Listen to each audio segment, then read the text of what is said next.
Hello students, welcome to the alert classes. तो आज हम डिस्कस करेंगे आपके साथ लेक्चर 3 एनिमल टिश्यू का। अगर आपने इसके पहले के 2 लेक्चर नहीं देखे हैं तो आप हमारे चैनल पे जाके देख सकते हैं और लिंक आपको डिस्क्रिप्शन में भी मिल जाएगा। तो चलिए स्टार्ट करते हैं। नीट के साथ साथ ये 11th-12th के जो स्टूडेंट्स हैं और अदर कॉम्पिटिटिव एग्जाम्स के स्टूडेंट हैं उनके लिए भी बेनिफिशियल है। ओके, तो चलिए लेक्चर 3। अब हम जो डिस्कस करेंगे वो बोन के बारे में डिस्कस करेंगे। बोन जो होती है वो हार्ड होती है एंड नॉन प्लीएबल होती है। देखिए, इससे पहले मैंने आपको हाईलैंड कार्टिलेज में बताई थी कि प्लीएबल मतलब लचीली, लेकिन बोन यहाँ पे नॉन प्लीएबल है। इसका मतलब लचीली बिल्कुल नहीं है, हार्ड है। तो अब हम बोन की बात कर रहे हैं तो बोन सिर्फ हार्ड है, हार्ड एंड नॉन प्लीएबल। इसका जो कंपोजिशन होता है बोन का वो 3 होते हैं। फाइबर्स होते हैं, मैट्रिक्स होते हैं एंड सेल्स होते हैं बोन के अंदर। फाइबर्स जो होते हैं वो वाइट कोलेजन फाइबर प्रेजेंट होते हैं। मैट्रिक्स जो होता है ऑर्गेनिक सब्सटेंस होता है जो 30 से 40% होता है। इनऑर्गेनिक सब्सटेंस होता है जो 60 to 70% होता है। इसके अलावा इनऑर्गेनिक सब्सटेंस जो होता है इसमें कैल्शियम कार्बोनेट 10% होता है और कैल्शियम फॉस्फेट 85% होता है। कैल्शियम हाइड्रोक्साइड और आयंस इसमें 5% होते हैं। तो ये चीज़ें आपको याद रखनी है, ठीक है। कैल्शियम कार्बोनेट कितना है, 10% है। कैल्शियम फॉस्फेट 85% और कैल्शियम हाइड्रोक्साइड और आयंस 5% है। ऑर्गेनिक सब्सटेंस के अंदर फाइबर्स होते हैं, ओसिन प्रोटीन होती है और म्यूकोपॉलीसैकेराइड्स होते हैं। ओसिन प्रोटीन होती है जिसकी वजह से डॉग हड्डी को कभी नहीं छोड़ता, क्योंकि उसको उस हड्डी से ओसिन प्रोटीन का फ्लेवर आता है। ओके, तो वो आप डॉग से कभी भी हड्डी नहीं छुड़ा सकते हो, उसका रीज़न है ओसिन प्रोटीन, ठीक है। अब हम बात करेंगे सेल्स की। तो ये देखिए, मैट्रिक्स वाला ये पोर्शन आपको याद करना है क्योंकि क्वेश्चन आ जाता है और एक दो बार आया हुआ भी है इस पर। अब हम बात करेंगे सेल्स की। तो सेल्स जो होती हैं ऑस्टियोब्लास्ट सेल्स होती हैं। सेल्स आपकी 3 टाइप की हैं इसमें, ऑस्टियोब्लास्ट, ऑस्टियोसाइट और ऑस्टियोक्लास्ट यानी कि काटना। मैंने आपको बताया था लेक्चर 2 में, जहाँ ब्लास्ट की बात हो रही है वहाँ सेल का डिवीज़न हो रहा है। तो ये कहाँ पर प्रेजेंट होगी, present in outer and inner periphery पर प्रेजेंट होंगे। से ऑस्टियोसाइट यानी कि सेल का डिवीज़न अब कंट्रोल्ड में है, ठीक है। तो ये कहाँ प्रेजेंट होंगे, सिंगल प्रेजेंट इन लैक्यूने पर प्रेजेंट होंगे। ओके, अब इन दोनों का काम क्या है, मेंटेन करना बोन की ग्रोथ को, और ये बाई डायरेक्शनल ग्रोथ करते हैं। अब हम बात करते हैं ऑस्टियोक्लास्ट। क्लास्ट मीन्स काटना, ठीक है। तो ये मैक्रोफेज करेगी और ये ऑस्टियोक्लास्ट जब होगा बोन के अंदर तो ये इंक्रीज कर देता है ब्लड कैल्शियम लेवल को। अगर ब्लड के अंदर ब्लड कैल्शियम लेवल कम है तो ऑस्टियोक्लास्ट स्टार्ट हो जाती है ताकि ब्लड कैल्शियम लेवल इंक्रीज कर सके बाय रिजॉर्प्शन ऑफ बोन, ठीक है। Bone hard and non pliable है, इस बात को याद रखिएगा। और ये चीज़ ऑर्गेनिक सब्सटेंस 30 to 40% है, इनऑर्गेनिक 60 to 70%। और ये कैल्शियम कार्बोनेट, कैल्शियम फॉस्फेट और कैल्शियम हाइड्रोक्साइड प्लस आइंस 10%, 85%, 5%, ये आपको याद रखनी है। अब हम बात करेंगे इस बोन के डायग्राम की। तो ये आपका जो डायग्राम है ये कॉम्पैक्ट बोन का डायग्राम है।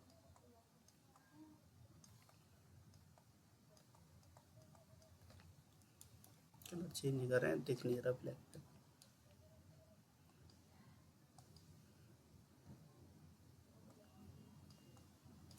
कॉम्पैक्ट बोन, ठीक है। कॉम्पैक्ट बोन का डायग्राम है ये, बहुत हार्ड होती है ये आपका जो है हार्वेशियन कैनाल, हार्वेशियन कैनाल, ये देखिए आपके। अब फिर कलर चेंज करते हैं। एक सेकेंड, दिखेगा नहीं, ये देखिए, ये आपके ये क्या है,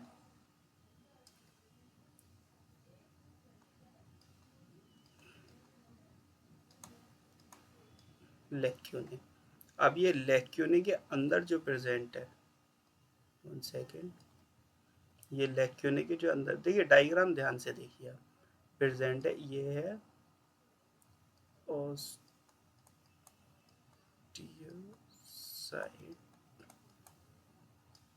ठीक है। देखिए, कॉम्पैक्ट बॉन का आपका स्ट्रक्चर है, ये हार्वेशियन कैनाल है, ये आपका ऑस्टियोसाइट सेल्स है इसके अंदर, और each lacunae have single osteocytes, ठीक है, ये बात याद रखिएगा। Each lacunae have single osteocytes, single osteocytes होगी, लेक्यूने के अंदर प्रेजेंट होगी ऑस्टियोसाइट।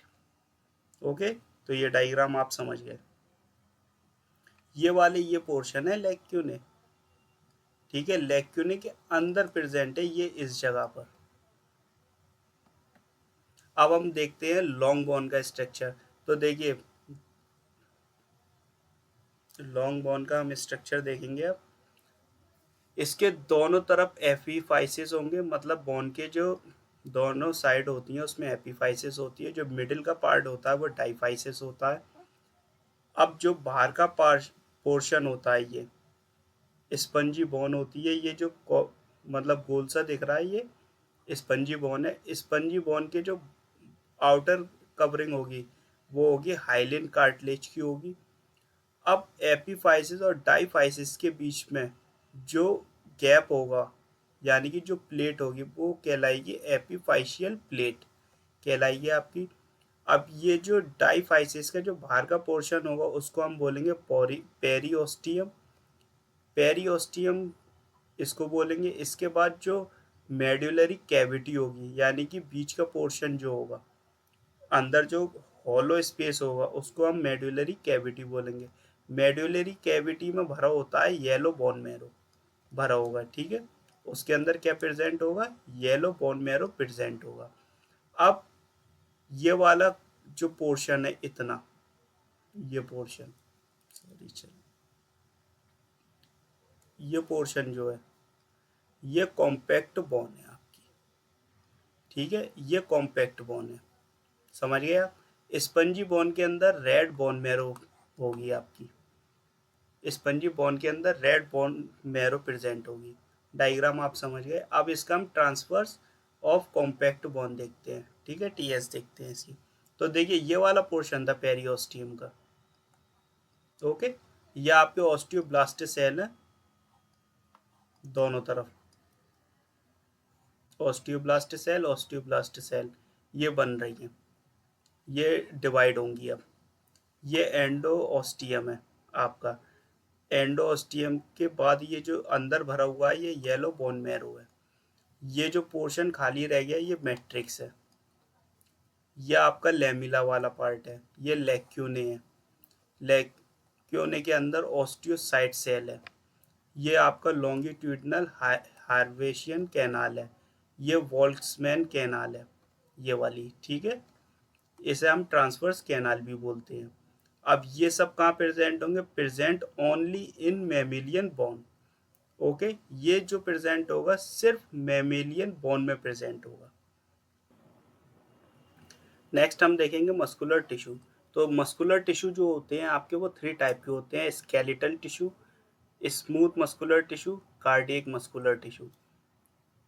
स्केलेटल मस्कुलर टिश्यू जो होते हैं आपके वो मल्टी न्यूक्लिएटेड होते हैं, ठीक है, मल्टी न्यूक्लिएटेड होते हैं, अनब्रांच्ड होते हैं एंड सिलेंड्रिकल होते हैं, जैसा कि आप देख सकते हैं। लाइट एंड डार्क बैंड इसमें प्रेजेंट होते हैं, ये देखिए, लाइट एंड डार्क बैंड इनमें प्रेजेंट है। इंटरकोलेटरल डिस्क, और ऑब्लिक ब्रिज इसमें एब्सेंट होता है। अब इंटरकोलेटरल डिस्क और ऑब्लिक ब्रिज आपको यहाँ देखने को मिल जाएगा। देखिए ये ऑब्लिक ब्रिज है और इंटरकोलेटरल डिस्क ये रही। तो ये इसके अंदर आपको दिख तो नहीं रही, तो ये इसमें एब्सेंट होती है। ये आप कंट्रोल्ड कैसे होते हैं? By SNS. ठीक है। अब स्मूथ मसल सेल की बात कर, स्मूथ मस्कुलर टिश्यू की बात करते हैं। तो ये यूनिन्यूक्लिएटेड होता है, ये आप देख सकते हैं, ये रहा न्यूक्लियस, यूनिन्यूक्लिएटेड। अनब्रांच्ड होता है एंड स्पिंडल शेप्ड होता है, अनब्रांच्ड होता है और स्पिंडल शेप्ड होता है। इंटरकोलेटरल डिस्क इसमें एब्सेंट होती है, ऑब्लिक ब्रिज इसमें एब्सेंट होता है। ये कंट्रोल्ड होता है बाय एएनएस, एएनएस के जरिए ये कंट्रोल्ड होता है। अब कार्डियक मस्कुलर टिश्यू के बारे में देखते हैं। तो ये यूनिन्यूक्लिएटेड होता है, ये देखिए आप, न्यूक्लियस यूनिन्यूक्लिएटेड, ये रहा इसका न्यूक्लियस। ब्रांच्ड सिलेंड्रिकल होता है, ऑब्लिक ब्रिज प्रेजेंट है इसमें, इंटरकोलेटरल डिस्क प्रेजेंट है इसमें। ये कंट्रोल्ड होता है बाय सीएनएस एंड एएनएस, दोनों के जरिए ये कंट्रोल्ड होता है। ये आप देख सकते हैं जंक्शन बिटवीन सेल्स इंटरकोलेटरल डिस्क, ये रही इंटरकोलेटरल डिस्क, ये रही इसकी, ये न्यूक्लियस है और ये देखिए ऑब्लिक ब्रिज है इसके अंदर। ओके, तो ये आपका मस्कुलर टिश्यू कंप्लीट हुआ। अब हम डिस्कस करेंगे नर्वस टिश्यू के बारे में। नर्वस टिश्यू जो होता है ये टू टाइप का होता है, nerve cells and neuroglial cell. Nerve cells जो होती हैं आपकी, ये होती हैं 10⁻11 और न्यूरोगिलियल सेल होती हैं आपकी 50% of volume of 50% volume 50% volume, एक second, 50% volume of nervous tissue. Okay, तो ये 50% प्रेजेंट होती है नर्वस टिश्यू में। ये इतनी ज़्यादा होने के बाद भी स्ट्रक्चरल एंड फंक्शनल नई यूनिट नहीं है नर्वस सिस्टम की। तो स्ट्रक्चरल एंड फंक्शनल यूनिट है नर्वस सिस्टम की नर्व सेल। ओके, ये नहीं है। एक्साइटेबिलिटी के लिए इसमें प्रेजेंट होती है। इम्पल्स यानी कि जो हमारे तक, जैसे गरम तवे पे हाथ रखा या हमारे कांटा चुभ गया या हमें कोई तकलीफ है, कंडक्शन एंड ट्रांसमिशन हमारे ब्रेन तक पहुंचाने का काम किसका है? नर्वस सेल का। लार्जेस्ट सेल होती है ये। सेल डिवीजन इसमें एब्सेंट होता है। ओके, ये बात आप याद रखिएगा। देखिए नर्व सेल जो होती हैं, ये जितनी बननी होती हैं एम्ब्रियोनिक स्टेज में बन जाती हैं और इसके बाद इनमें डिवीज़न नहीं होता क्योंकि इसमें सेंट्रियोल एब्सेंट होता है। तो जितनी भी नर्व सेल हमारी बॉडी में प्रेजेंट होती हैं वो एम्ब्रियोनिक स्टेज में ही डेवलप हो जाती हैं।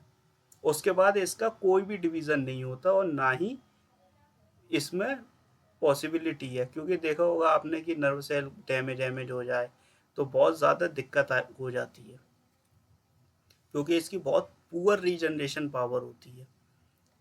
अब हम बात करते हैं न्यूरोगिलियल सेल की। ये रेस्पॉन्सिबल होती है किसके लिए? बाइंडिंग, पैकिंग, यानी बाइंडिंग और पैकिंग के लिए रेस्पॉन्सिबल है। सपोर्ट का काम करेगी। सपोर्ट देने के लिए कौन रेस्पॉन्सिबल है? न्यूरोगिलियल सेल। रिपेयर के लिए कौन जिम्मेदार है? न्यूरोगिलियल सेल। ये प्रोवाइड क्या करेगी? न्यूट्रिशन। न्यूट्रिशन कौन प्रोवाइड करेगा? न्यूरोगिलियल सेल न्यूट्रिशन प्रोवाइड करेगी। और ये सब किसके लिए करेगी? सपोर्ट देगी ये नर्व सेल को, यानी कि इसको सपोर्ट देगी। न्यूरोगिलियल सेल सपोर्ट किसको देगी? नर्व सेल को। इसके पास एक्साइटेबिलिटी एब्सेंट होती है, impulse, conduction and transmission absent होता है, लेकिन इसके पास सेल डिवीज़न प्रेजेंट होता है। ये सेल डिवीज़न कर सकती है। तो नर्वस टिश्यू आपका यहाँ कंप्लीट हो गया और ये आपका क्लियर हो गया होगा। टाइप ऑफ गिलियल सेल्स और देख लेते हैं। ये 4 टाइप की होती हैं। श्वान सेल्स होती हैं, ओलिगो डेंड्रोसाइट सेल्स होती हैं और माइक्रोगिलियल सेल्स होती हैं। एक होती है एस्ट्रोसाइट सेल्स। श्वान सेल्स का जो ओरिजिन होता है वो एक्टोडर्मल होता है। ओलिगोडेंड्रोसाइट सेल का जो ओरिजिन होता है वो एक्टोडर्मल होता है आपका। माइक्रोगिलियल सेल्स का जो ओरिजिन होता है वो मीजोडर्मल होता है। और एस्ट्रोसाइट सेल का जो ओरिजिन होता है वो आपका एक्टोडर्मल होता है। ओके। श्वान सेल्स जो होंगी आपकी ये काम करती हैं formation of myelin sheet in PNS. Formation करती हैं माइलिन शीट का इन पीएनएस में। ये भी फॉर्मेशन करती हैं, ओलिगोडेंड्रोसाइट भी फॉर्मेशन करती हैं माइलिन शीट का, पर ये सीएनएस में करती हैं। माइक्रोगिलियल सेल्स जो होती हैं ये फेगोसाइटिक सेल्स होती हैं। ओके। एस्ट्रोसाइट सेल्स जो होती हैं वो एक्ट करती हैं blood brain barrier, act as a blood brain barrier का काम करती हैं। एस्ट्रोसाइट सेल्स जो होती हैं मैक्सिमम इन नंबर होती हैं और लार्जेस्ट सेल होती हैं और एक्सेट्रा और भी चीज़ें होती हैं। तो आपका ये यहाँ पर एनिमल टिश्यू कंप्लीट हो गया। मैंने आपको एक एक बात बता दी। क्वेश्चन इसके हम जब करेंगे जब हमारा पेपर नज़दीक होगा, और मैं आपको इसके सब लेटेस्ट क्वेश्चंस कराऊंगा जो आने वाले हैं या जो आ चुके हैं, ताकि हमारी प्रैक्टिस बेहतर हो सके। ओके, आई होप आपका एनिमल टिश्यू समझ में आ गया हो। और मैं जानता हूँ ये बोरिंग चैप्टर है, इसको पढ़ने में बच्चा बोर हो जाता है, लेकिन आपको पढ़ना ज़रूरी है क्योंकि आगे के टॉपिक्स के लिए ये सब ज़रूरी होता है ताकि चीज़ें हमें क्लियर तरीके से समझ में आए। इसके अलावा भी अगर आपको कोई भी दिक्कत है या आपको कोई भी परेशानी आती है तो आप हमें टेलीग्राम पे ज्वाइन कर लें या व्हाट्सएप पे ज्वाइन कर लें, या हमारा ग्रुप और चैनल दोनों है। आप कोई भी क्वेश्चन अपना कर सकते हैं सब्जेक्ट से रिलेटेड और पढ़ाई से रिलेटेड। ठीक है। अगर आपने हमारे चैनल को अभी तक सब्सक्राइब नहीं किया है तो आप यूट्यूब पे सब्सक्राइब कीजिए और वीडियो को आप हमारी प्लीज़ लाइक कीजिए और अपने फ्रेंड्स के साथ शेयर कीजिए, क्योंकि अगर जितने ज़्यादा बच्चे होंगे तो फिर अच्छा भी लगता है और फिर क्वेश्चंस भी आते हैं, क्योंकि कुछ प्रॉब्लम्स आपकी होती हैं और कुछ बच्चे क्वेश्चन नहीं पूछ पाते, लेकिन जब अदर बच्चे पूछते हैं तो वो भी क्वेश्चन सिमिलर्स होती हैं, उनकी प्रॉब्लम्स भी, तो एक के ज़रिए एक का क्लियर हो जाता है। तो आप हमारे चैनल को सब्सक्राइब कीजिए, लाइक कीजिए और अपने फ्रेंड्स के साथ शेयर कीजिए। And thanks for watching.